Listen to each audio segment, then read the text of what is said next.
I can't imagine being that broken of a soul to want to hurt someone that bad. What's the worst part is I don't hate her. I just want her to get help. For her, for the kids, for whoever she comes in contact in the future. Because the person who did that. Sentencing, prosecution, and defense was the pre-sentence investigation report timely made available to you? Yes, Your Honor. Yes, Your Honor. And Mr. Jansma, have you had the opportunity to read the report and discuss it with Mr. Edelman? Yes, Your Honor. My client and I have reviewed the PSI. There are no additions or corrections. Anything that you'd like to say on his behalf? Yes, Your Honor. We would just request that the court follow the recommendation and give my client an opportunity to prove himself on probation, Your Honor. All right. And Mr. Edelman, have you had the opportunity to read the report and discuss it with Mr. Jansma? I have, Your Honor. Do you have any additions, corrections, or challenges? I do not, Your Honor. Anything that you want the court to consider? Just as with the recommendations, Your Honor. All right. And Mr. Zirip, I see the recommendation here is for 7 days in jail with 7 days credit. Is that your recommendation or is that Lance's recommendation? My recommendation was 300 days jail with credit for 7 days served. All right. And Ms. Robinson, have you had the opportunity to read the report and discuss or read the report? Do you have any additions, corrections, or challenges to that? No additions, corrections, or challenges, Your Honor. Anything that you want the court to consider? Your Honor, as the court is aware that the offer was no prison, I do not believe that 7 days and 7 days time served would be appropriate. This did come with a double drug, which means there's at least one prior drug offense. I believe that the 300 days with 7 days credit that Mr. Zirip said was his recommendation is more appropriate. First, the amount of jail ultimately up to the court. Thank you, Your Honor. All right, the court recognizes that the advisory guidelines would suggest a sentence between 0 and 17 months. The court's going to exercise my discretion and double the advisory guidelines due to the double drug enhancement. The court's also going to exercise my discretion and double the maximum penalty from 4 years to 8 years. Be the sentence of the court that this defendant served 9 months in the Laredo County Jail. I'll give him credit for the 7 days that he served so far. There's a $68 state cost assessment, $130 credit business rights fund fee. The court's going to place him on probation for 2 years. There's a $30 per month probation oversight fee for regular probation, $60 a month for electronic monitoring or tether. There's a $100 fine. There's a $100 cost. The areas that would be addressed on probation are those appearing as probable or highly probable under the core compass needs scale. The court believes that this amount of jail is appropriate due to the facts and circumstances of this case. Mr. Edelman, you were not charged with delivery of controlled substances, but it was pretty clear from the report and from witnesses that you are a drug dealer. And drug dealers go to jail for more than 7 days. So you do have the right to make application to include your conviction sentence. If you cannot afford an attorney, the court appoints attorney to represent you on the appeal. Request from lawyer must be filed with the court within 42 days. The court will give you 60 days from release from jail to pay your financial assessments. Okay? Thank you, Your Honor. Jennifer Plumhoff.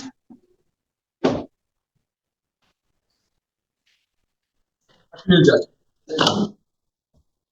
This is case number 2513608.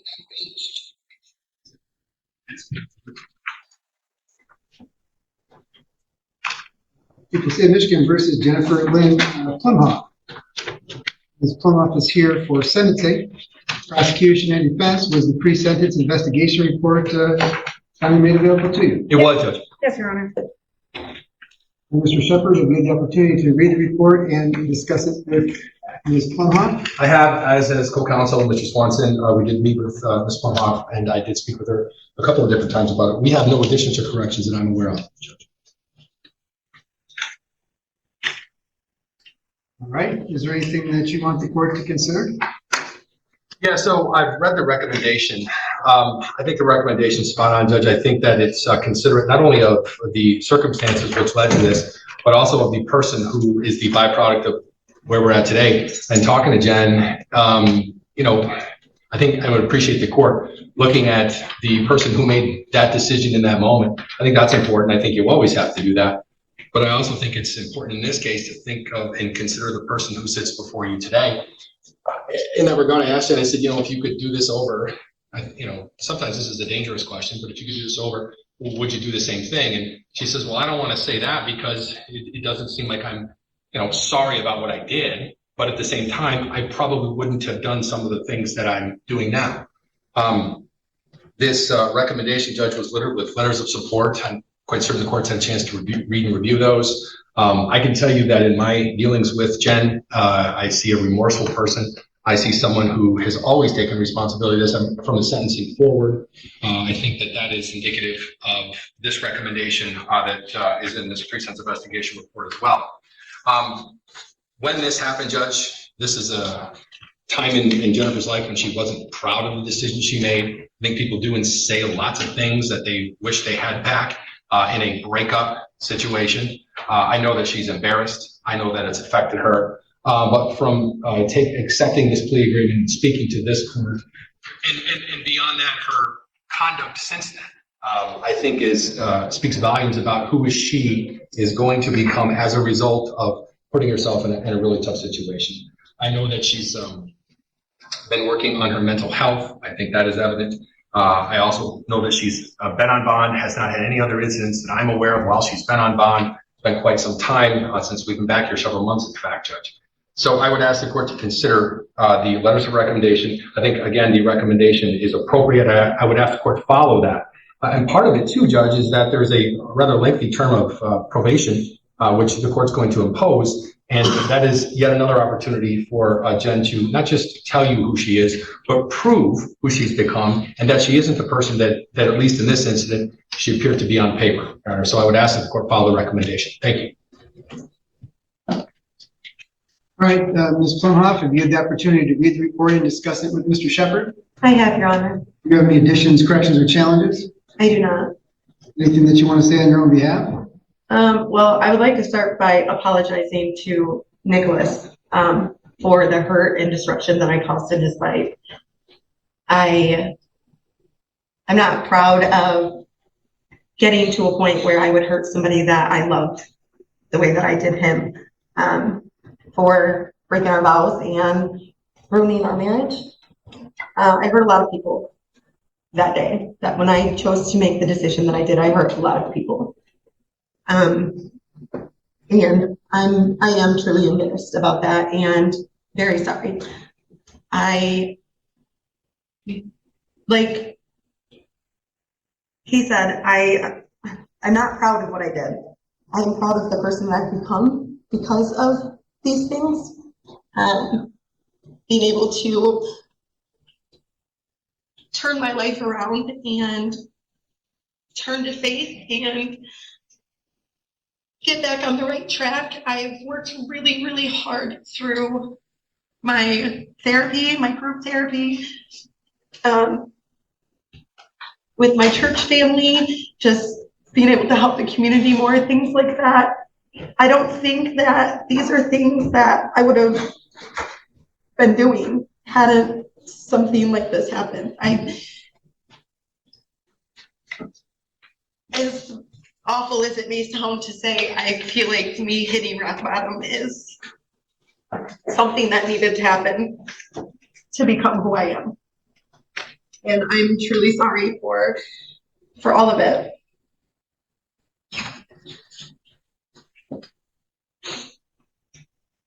I think Mr. Swanson had a couple of comments too, if the court would allow. All right. Thank you. I've talked to Ms. Blumhoff quite a bit as well. She has been indulging her reactions. She owned her reactions and everything that every person did to support reference to it. She owned it to this court as well. We've pointed out to the court that Ms. Blumhoff, with her consent, she's giving me the permission to tell the court that she now faces some pretty significant medical conditions. That she's facing a treatment for potentially breast cancer at this point, and her next appointment is scheduled for October 28th, and she does have further follow-up care after that that's going to be required. So she's asking the court to consider that and looking at sentencing here today and consider not imposing a jail sentence given those circumstances, which are unusual of that recent diagnosis. We have the documentation from her doctor here today. The court wanted that documentation as well.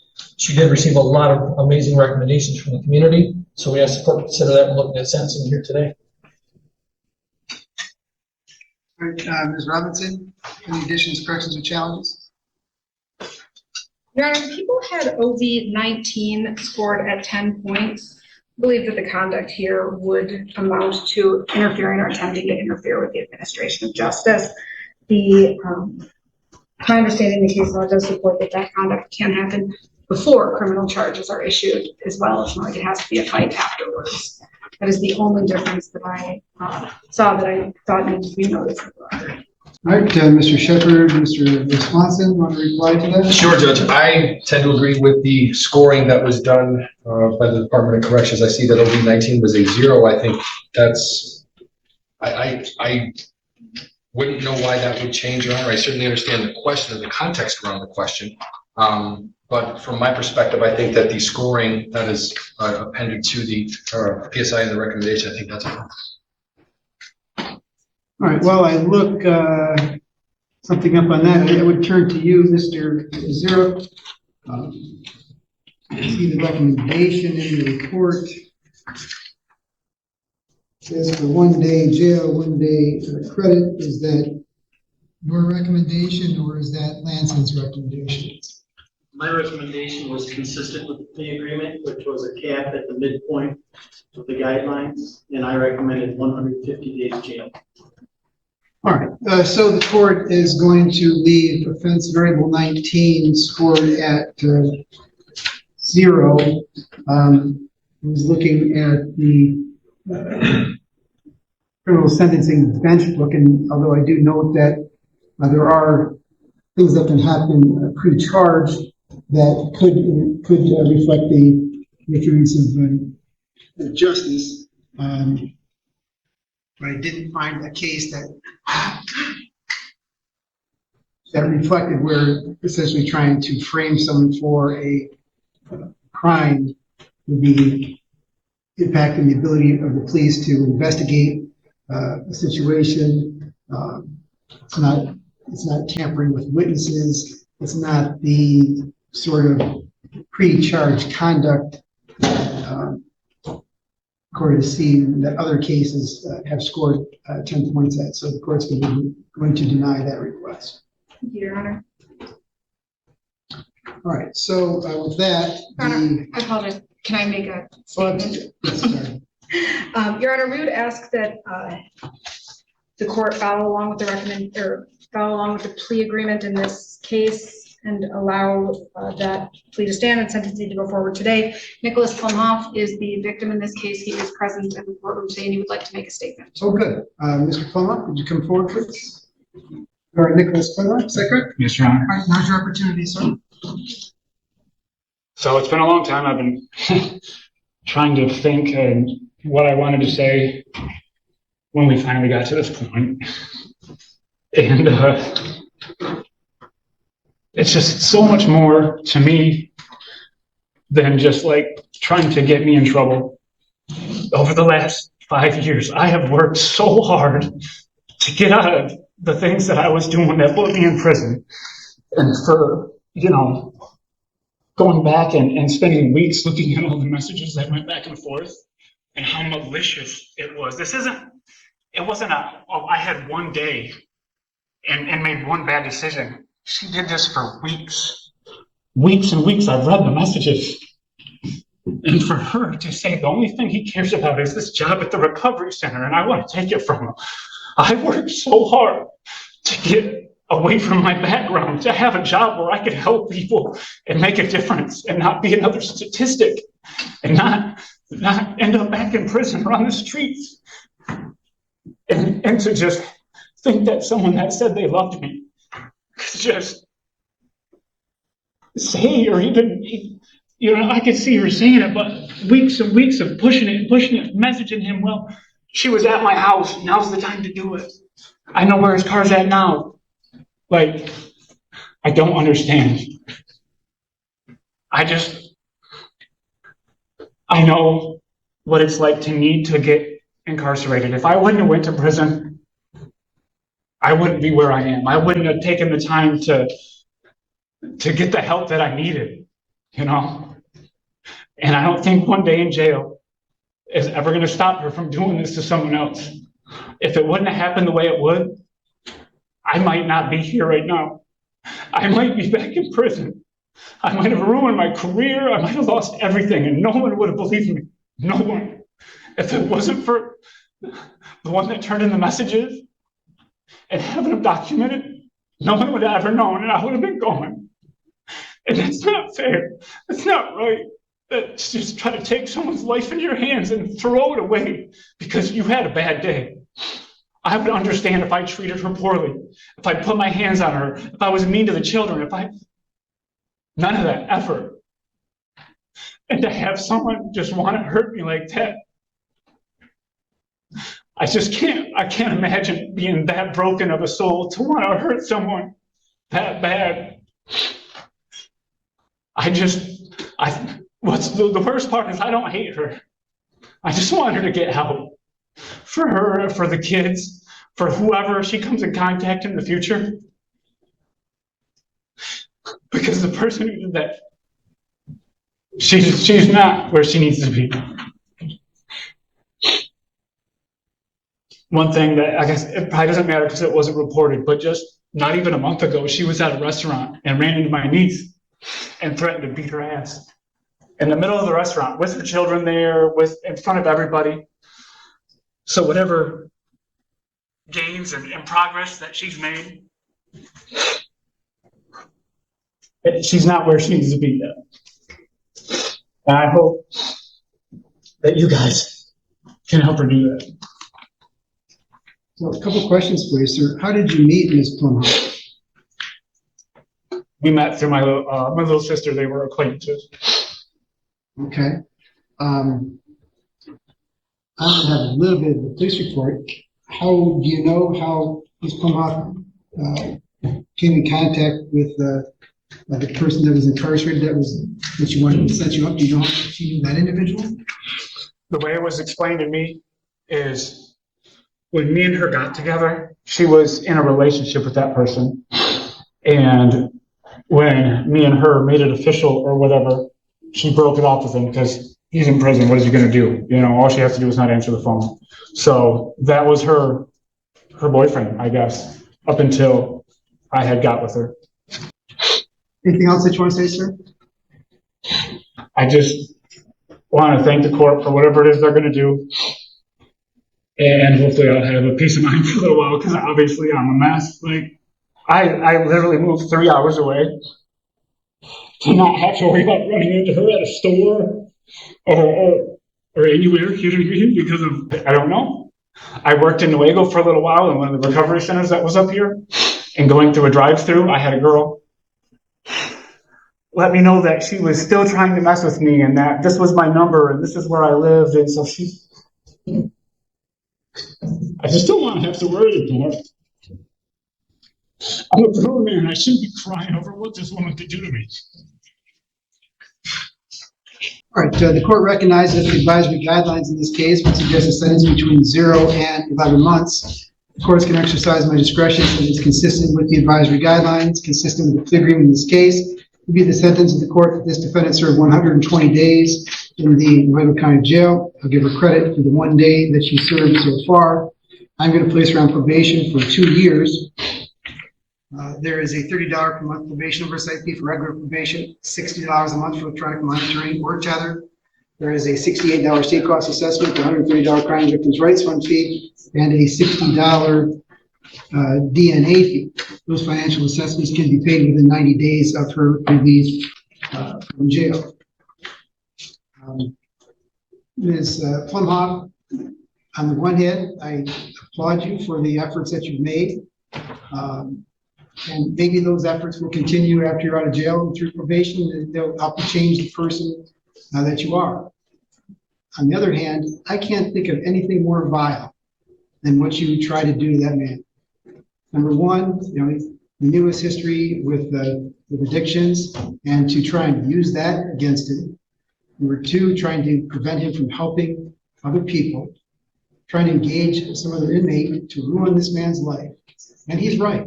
If you had any idea how many people come in here with possession of drugs and say, they weren't mine, somebody planted on me, everybody, the police, the prosecutor, the court, we all go, yeah, right. People just don't plant drugs on other people. And that was your plan, as he indicated. It wasn't just a fly-by-night thing, one time, call somebody up, oh, no, I forget it. It was time after time, message after message. You actually paid the money, as I understand it, to have this done. I just can't, I mean, really, words don't express how vile those acts are. And you try to separate the acts from the persons, but you're the one that did those. And luckily, this person that you were corresponding with in jail had integrity and did the right thing and turned you in. But for that, he probably would have been in jail. He probably would have been successful in framing it. And that's inexcusable. I don't care how much he hurt you.